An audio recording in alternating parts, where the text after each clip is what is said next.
Welcome back. We are joined by UofL Health Clinical Pharmacy Specialist, Dr. Claire Thieneman. Dr. Claire Thieneman, thank you so much for being here today. Thank you for having me. Have you. So coming up on Monday is World Hepatitis Day. So can you start by telling us a little bit about what this infectious disease really is? Yeah, so hepatitis is just inflammation of the liver, but it can be caused by different viruses. So there's actually 5 different types of hepatitis: hepatitis A, B, C, D, and E.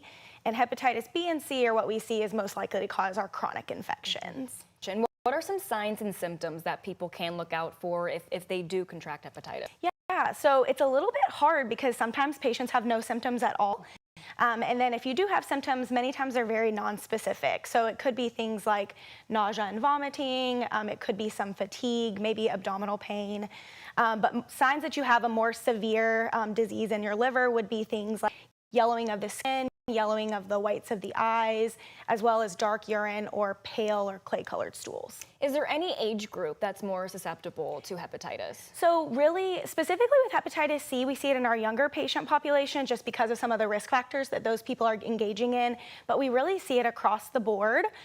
So the recommendation is actually that everyone over the age of 18 be screened for hepatitis C. Gotcha. And then if hepatitis is contracted, what are some treatments?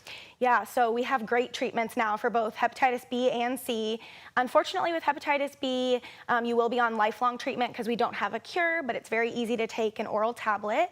But with hepatitis C, we can actually cure you with a treatment of 8 to 12 weeks. So we've really come a long way. Amazing. And so to get, even before you get to the treatment stage, what can people do to prevent it?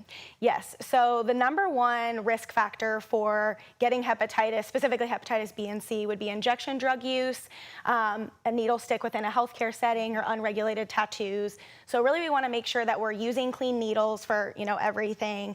And then also not sharing personal hygiene products where you could get blood. So this would be things like toothbrushes, nail clippers, razors. You always want to make sure to keep those to yourself. Gotcha. And then is there one misconstrued fact or something people don't know about hepatitis that you want to share?